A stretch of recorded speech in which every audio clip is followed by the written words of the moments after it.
महाराष्ट्र न्यूजमध्ये आपले स्वागत आहे। अखेर मागणीला यश, मानधनात होणार मोठी वाढ। 20 ऑगस्ट अंगणवाडी शिक्षिका आशा वर्कर यांच्यासाठी आली आहे मोठी अपडेट। पाहूया सविस्तर। तत्पूर्वी चॅनलवर नवीन आहात तर चॅनलला सबस्क्राइब करा। आशा कार्यकर्त्यांच्या मागणीला यश। वेतनवाढीसह इतर मागण्यांसाठी आशा कार्यकर्त्यांनी 3 दिवस आंदोलन छेडले होते। या आंदोलनाला यश मिळाले आहे। केंद्र आणि राज्य सरकारने आशा कार्यकर्त्याच्या मासिक मानधनात 1500 रुपयाची वाढ करण्याचा निर्णय घेतला आहे। लवकरच ही वाढ लागू केली जाणार आहे, असे आश्वासन आरोग्य कुटुंब कल्याण मंत्री दिनेश गुंडूरवार यांनी दिले आहे। आशा कार्यकर्त्यांना किमान मासिक 10,000 रुपये मिळावे यासाठी फेब्रुवारी दरम्यान बंगळुरू फ्रीडम पार्कवर आंदोलन केले होते। त्यानंतर आता पुन्हा 12 ते 14 ऑगस्ट दरम्यान आंदोलन छेडले होते। याची दखल घेऊन 1500 रुपये अतिरिक्त मानधन देण्याचा निर्णय घेतला आहे।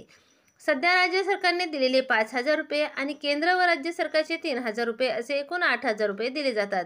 यामुळे आता त्यांना किमान 9,500 रुपये मानधन मिळेल, असे आश्वासन सरकारने दिले आहे।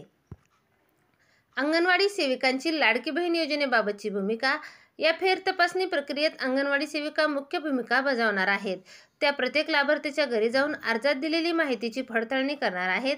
यामध्ये उत्पन्न, वाहन मालकी आणि इतर कागदपत्रांचा समावेश असेल।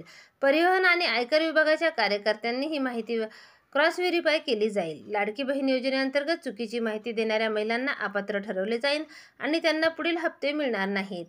सरकारने योजनेची व्याप्ती वाढवण्यासाठी विधानसभा क्षेत्रनिहाय समित्या स्थापन केल्या आहे। यामुळे स्थानिक स्तरावर अर्ज तपासणी आणि तक्रार निवारण जलद होईल। महिलांनी आपली कागदपत्रे तयार ठेवावी आणि अंगणवाडी सेविकांना सहकार्य करावे, जेणेकरून लाडकी बहीण योजनेचा त्यांना लाभ मिळेल। धन्यवाद।